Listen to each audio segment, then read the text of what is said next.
안녕하세요. 과학의 히어로 오준석입니다. 자, 쌤이 준비한 캐스트 바로 고등학교 2학년 대상 3월 모의고사 학습법 그리고 전략에 대한 캐스트입니다. 자, 쌤이 이걸 왜 갖고 왔냐면 우리 친구들이 이미 고등학교 1학년 때 3월 모의고사 그리고 6월 모의고사 이런 모의고사들을 봤을 거예요. 근데 시간이 지나면 지날수록 내신 챙기기에 급급해서 모의고사를 소홀히 하는 경향이 아마 많이 발생했었을 겁니다. 그래서 이제 2학년으로 올라가는 만큼 한 번 더 모의고사 중요하다라는 인식을 좀 심어주고자, 그리고 여러분들이 모의고사를 좀 더 잘 볼 수 있었으면 하는 마음에 약간의 팁을 그리고 중요성을 전달하고자 쌤이 이렇게 캐스트를 찍게 되었습니다. 첫 번째로는요, 우리 3월 모의고사 중요한 이유 요거 알려드릴 거고요. 우리 친구들은 이제 개정된 모의고사를 보는 거기 때문에 변화가 좀 있어요. 그래서 이거 중요합니다. 요거 하나 얘기 드릴 거고요. 그리고 두 번째로 비록 개정돼서 전년도랑 같진 않겠지만 전년도에 있었던 그 3월 모의고사에 화학 모의고사 그리고 지구과학 모의고사 중 오답률이 높았던 3개씩의 문항을 쌤이 가지고 와서 분석을 한번 해줄 겁니다. 그래서 이런 식으로 나왔다라는 거 한번 들어보시면 좋겠고요. 그리고 세 번째로는 우리 이제 3월 모의고사 그러면 어떻게 대비할 것이냐, 그 학습법과 전략에 대해서 알려주도록 하겠습니다. 자, 일단 첫 번째로요, 우리 3월 모의고사 왜 중요한가라는 거예요.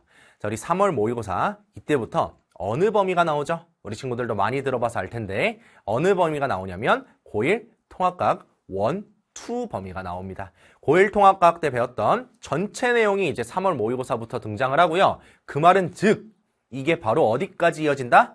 수능까지 이어진다라는 게 되겠죠. 이제 우리 친구들은 수능에서 통합과학을 응시하기 때문에 통합과학 1, 2의 내용이 수능에 등장을 할 거다. 그 말은 이제 우리가 2학년 때 보는 통합과학 모의고사 역시 수능과 연계가 있다. 수능과 비슷한 기조로 출제가 될 거다라는 겁니다. 그렇기 때문에 우리 이제 내신 대비 말고 정시 대비, 수능 대비를 하는 친구들한테는 매우 중요한 시험이 될 거예요. 기회를 좀 더 주었다라고 생각할 수 있겠네요. 왜? 지금까지는 3학년 때만 좀 이제 수능 과목이랑 비슷한 것들을 봤는데 이제부터는 3학년 때가 아니라 2학년 때부터도 수능 대비를 할 수 있는 그런 기회를 준 거죠. 알겠죠? 그래서 이런 모의고사를 파악하면서 분석하면서 여러분들의 그 취약한 부분을 파악해 주시는 게 매우 좋습니다. 이제 통합과학 1, 2의 전범위를 시험 볼 거니까 내가 풀고 났더니 나 지구과학 파트에서 엄청 많이 틀리네? 지구과학이 약하구나. 지구과학을 좀 대비해야 되겠구나. 그리고 내가 화학 파트에서 많이 틀리네? 그럼 화학 파트를 좀 더 공부를 해놔야 되겠구나. 이런 내 부족한 점을 파악할 수 있는 좋은 기회가 될 겁니다. 자, 그리고 두 번째로요. 우리 어떤 시험을 보던 간에 시험 점수가 잘 나오면 되게 기분이 좋고요. 긍정적인 마인드로 변해요. 근데 이제 반대로 시험 점수가 낮아지고 그리고 많이 틀리게 되면 괜히 짜증이 납니다. 그리고 우리가 준비를 안 했다라는 걸 암에도 불구하고 점수가 잘 안 나오면 괜히 실증나고 공부가 하기 싫어져요. 그러니까 우리 조금이라도 긍정적인 마인드를 확립하기 위해서 3월 모의고사 조금만이라도 준비를 해서 최상의 결과까지는 아니더라도 최선의 결과가 나올 수 있도록 준비를 해주시면 좋겠습니다. 알겠죠? 이렇게 얘기를 드리고요. 이제 두 번째로 우리 화학부터 작년도 화학 기출에서 오답률이 제일 높았던 문항이 뭐가 있는지 요거 한번 얘기 드리도록 하겠습니다. 자, 화학에서는 첫 번째로 11번 문항이 오답률 53.3%로 제일 높았습니다.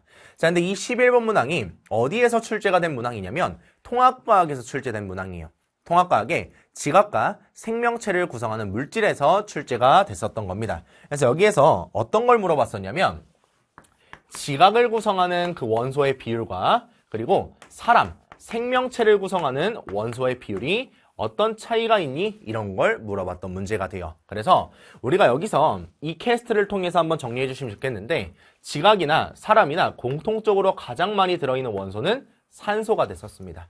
근데 지각은 산소 다음에 두 번째로 많았던 게 이제 규소였고요. 그리고 알루미늄, 그리고 철, 요 순서로 간다라고 했었어요. 근데 이제 사람 같은 경우는, 생명체 같은 경우는 산소 다음에 탄소가 있었고요. 그리고 수소가 있었습니다. 이런 식으로 간다라는 거. 그래서 여기에 어떤 원소가 공통적으로 가장 많았니? 이걸 물어봤고요. 그리고 요 규소랑 탄소가 같은 족이니 다른 족이니 이거를 물어봤었습니다. 그래서 이런 내용을 여러분들이 정확하게 아는지를 판단하기 위해 했던 시험이었고요. 이 내용을 그때 당시에는 화학을 선택한 친구들이 지구과학은 굳이 약간 이런 마인드를 가지고 있었어서 많이들 틀렸던 문항이 되겠습니다. 자, 그리고 두 번째로 틀렸던 문항, 오답률이 높았던 문항은 14번 문항. 얘는 통합과학 파트가 되고요. 얘는 통합과학 2의 산화환원 파트가 되겠습니다. 자, 이 산화환원 파트는 또 왜 많이 틀렸냐? 어떤 걸 얘기를 했었냐면 질산은 수용액 AgNO3라는 요 수용액에다가 이제 누구를 첨가했냐면 구리를 첨가했어요. 금속 구리를 첨가해가지고 이제 반응을 시켰었습니다. 자, 근데 우리가 알고 있듯이 구리가 은보다 반응성이 더 크기 때문에 구리는 산화가 되면서 전자를 2몰씩, 2개씩 이렇게 내뱉고요. 그리고 구리이온이 이렇게 만들어졌습니다. 근데 이제 반대로 은은요, 얘는 산화성이 구리보다는 작기 때문에 전자를 하나씩 얻으면서 금속으로 이렇게 석출이 되었었어요. 근데 이때 우리가 알고 있던 것처럼 이동하는 전자의 수는 무조건 동일해야 되니까 얘가 지금 전자가 2개 이동했다라고 하면 여기도 2개 이동해야 된다라는 거죠. 그렇다는 건 은은 하나씩만 전자를 먹기 때문에 총 2개가 석출이 될 것이다 라는 걸 우리가 해결할 수 있었어야 되겠고요. 그러면 2개가 석출이 되면서 하나가 이온화가 되니까 전체적으로는 하나씩 감소하는구나. 이온수가 감소했구나. 이거를 판단할 수 있어야 되는 시험이었습니다. 그리고 마지막으로 요 구리의 색깔을 물어봤었는데 정리해 줄게요. 구리가 만약에 그냥 금속 상태다. 이러면 얘는 붉은색이에요. 근데 이제 구리가 산소랑 결합한 산화구리다. 이러면 얘는 검은색입니다. 근데 이게 아니라 지금처럼 구리 이온이 돼서 얘가 수용액 상태로 존재하면 이때는 무슨 색이냐면 푸른색이에요. 이거를 판단할 수 있어야 했었습니다. 알겠죠? 그래서 난이도가 조금은 있었고 우리 친구들이 통합과학에서 산화환원 반응을 좀 어려워했을 경향이 크기 때문에 이 문제의 오답률이 좀 높았던 편이다라고 볼 수 있습니다. 자, 그럼 여기서 한 가지 쌤이 알려주고 싶은 건 우리 화학 파트를 잘 보기 위해선 산화환원 반응이라도 그리고 뒤에 있는 중화반응이라도 그 부분이라도 조금은 대비를 하고 가시는 게 좋겠죠. 나머지는 비교적 수월하게 볼 수 있을 테니까요. 그죠? 자, 그리고 세 번째로 높았던 문항은 10번 문항이고요. 얘는요, 이제 개정 전에 화학에서 등장하는 파트였습니다.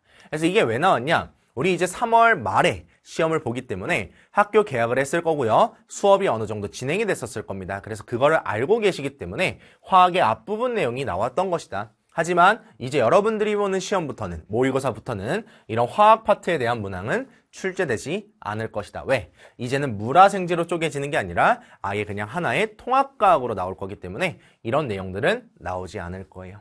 알겠죠? 그래서 요거는 일단 넘어가고요. 나중에 내신 대비하실 때, 화학 내신 대비하실 때 그때 한 번씩 풀어보시면 좋겠습니다. 알겠죠? 자, 이제 두 번째로요. 우리 지구과학 파트에서 오답률이 높았던 거는 무엇이냐? 요거 한번 얘기 드릴 건데 첫 번째로는 9번 문항이 되겠습니다. 얘는 64.3%로 오답률이 한 65명 정도가 됐던 시험이 되겠어요.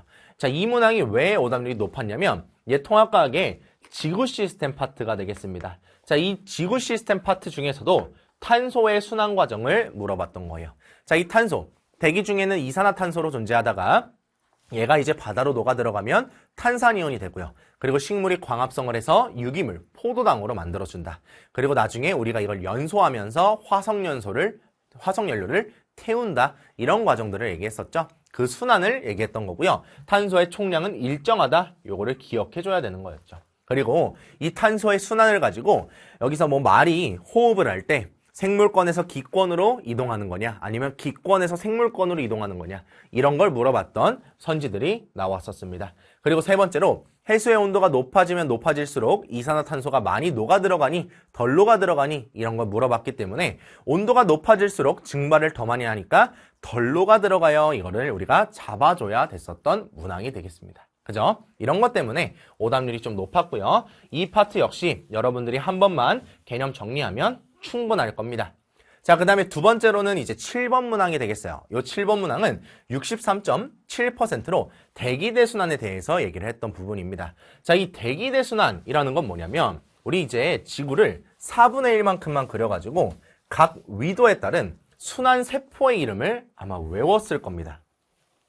자, 근데 이게 교과서마다 조금 다르긴 한데 어느 학교는 요거를 설명을 해줬을 거고 어느 학교는 설명하지 않았어서 혹시 몰랐던 내용이 있을 수 있어서 오답이 발생했을 수 있었겠습니다. 자, 지구가 자전하기 때문에 이런 순환세포가 총 3개가 등장한다라고 아마 배웠을 거고요. 여기에서 이 순환세포의 이름들이 있었죠.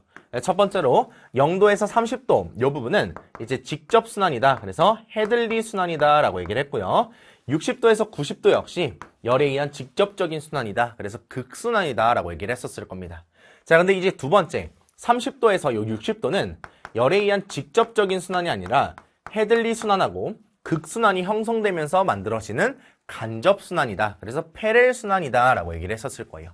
이 내용을 정확하게 알고 있어? 요거를 물어봤었고요. 그리고 두 번째, 사막이 분포할 건데 사막이 적도 부근에 분포할 것이냐 아니면 위도 30도 부근에 분포할 것이냐 이거를 물어봤었습니다. 자, 근데 우리 사막이라는 건 비가 오면 안 되죠. 굉장히 건조해야 되기 때문에 하강기류가 우세한 지역이다. 그래서 사막은 30도 부근에서 잘 만들어졌을 것이다. 그럴 가능성이 높다라는 거, 이걸 판단했어야 되겠고요. 세 번째로는 바람을 물어봤습니다. 자, 바람이라는 거 우리 0도에서 30도까지는 이렇게 무역풍이 불고요. 그리고 30도에서 60도까지는 편서풍이 불고요. 그리고 60도에서 90도까지는 이렇게 극동풍이 분다. 그래서 무역풍 같은 경우 극동풍과 마찬가지로 동쪽에서 시작하는 바람이다. 그래서 동풍 계열이다 라고 불렀고요. 반대로 편서풍은요, 서쪽에서 시작하니까 서풍 계열이다 라고 불렀었습니다. 이거를 정확하게 알고 있니? 라는 걸 물어봤던 시험이에요. 그래서 이 지구과학 파트 같은 경우는 앞에서 얘기했던 화학이랑은 조금 다르게 용어를 정확하게 외우고 있는지 이거를 물어봤던 내용이 되겠습니다. 그래서 오답률이 높았고요. 세 번째 문항, 얘도 마찬가지로 6번 문항인데 이것도 역시 우리 개정되기 전에 지구과학에 대한 내용입니다. 그래서 고등학교 2학년 지구과학의 문제가 들어가 있어서 얘는 지금은 굳이 풀 필요가 없습니다. 여기도 마찬가지로 3월 모의고사 보기 전에 배웠을 내용이기 때문에 출제가 됐던 거죠. 자, 이 문제는 나중에도 굳이 풀어볼 필요는 없을 것 같습니다. 왜? 개정된 지구과학 처음 내용에서는 이 부분이 빠져 있거든요. 그래서 뒤에 있는 진로 선택에서 다루지 여기서는 다루지 않으니까 굳이 지금은 풀 필요가 없다라는 겁니다. 여기까지 괜찮죠? 자, 그럼 여기까지 해가지고 우리 이제 작년 기준 화학이랑 지구과학의 모의고사 오답률 탑3를 얘기 드렸습니다.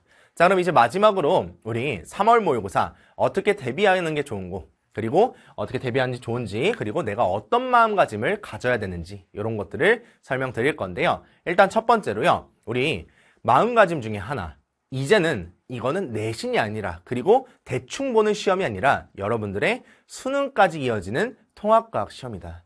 수능에도 연계가 될 수 있고, 그리고 수능 스타일과 비슷해지는 시험이기 때문에 꼭 2학년 때부터 이 모의고사를 연습을 하면서 대비를 해주시는 게 좋겠습니다.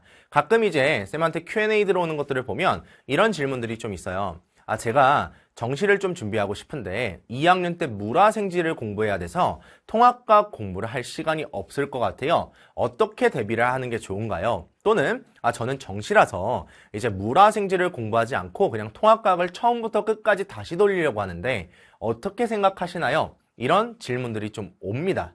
근데 이런 걸 답변 드릴 때마다 쌤이 하는 얘기가 있어요. 이제는 모의고사가 통합과학으로 바뀌었고 2학년 때부터 실시할 수 있기 때문에 따로 시간을 할애해서 통합과학 공부를 하는 게 아니라 우리가 이제 고등학교 2학년 내신 공부를 하면서 내신을 챙기고요. 그러면서 동시에 통합과학에 대한 내용들을 살짝 분석하면서 모의고사를 보고 그 모의고사에서 내가 많이 틀리는 부분만 보완하면서 이어가라. 그게 정시 공부다 라고 쌤이 답변을 드리는데 그런 식으로 대비를 해주셔야 됩니다. 그 말은 즉 우리 이제 모의고사는 대충 볼 시험이 아니라 여러분들의 수능을 대비할 수 있는 시험이다. 기회가 좀 더 주어진 것이다 라고 생각하시고 임해주시면 되겠습니다.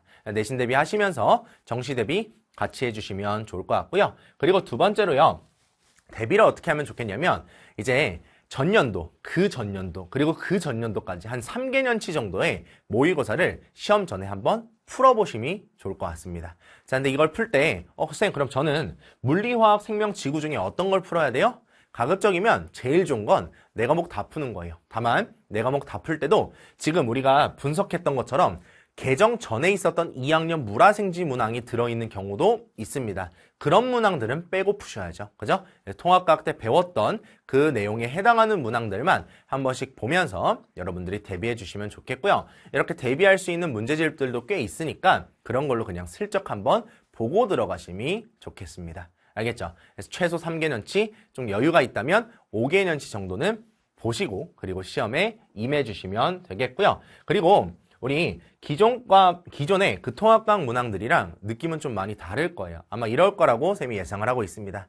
왜냐면 개정이 되면서 이제는 통합과학이 수능으로도 올라왔기 때문에 원래 30분이었는데 40분으로 바뀌었죠. 그리고 20문항이었는데 25문항으로 바뀌었죠. 이런 변화들도 있고요. 그리고 이제는 수능까지 이어질 거기 때문에 통합과학 문항들의 난이도가 지금과는 달리 조금 더 상승했을 겁니다. 3월 모의고사를 보면서 와, 이런 식으로도 낼 수가 있었구나. 이런 유형들이 출제가 될 수 있으니까 내가 이런 부분을 보완해야 되겠구나. 이런 약점들을 잡아가 주시는 게 좋겠습니다. 알겠죠? 그래서 이렇게 여러분들이 대비를 하시다 보면 3월 모의고사 충분히 잘 나올 거고요. 그리고 3월 모의고사가 잘 안 나온다고 해서 좌절할 필요 없습니다. 우리는 이제부터 올라가면 되는 거니까요. 알겠죠? 같이 성장해 나가는 모습을 보여주시면 감사하겠습니다.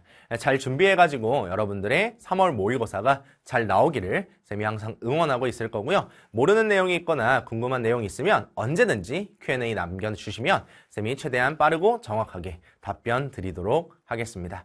자, 여러분들의 3월 모의고사 점수가 그리고 2학년 내신 한 1년 동안의 그 성적들이 잘 나올 수 있도록 쌤이 항상 응원하고 있겠습니다. 화이팅입니다. 안녕.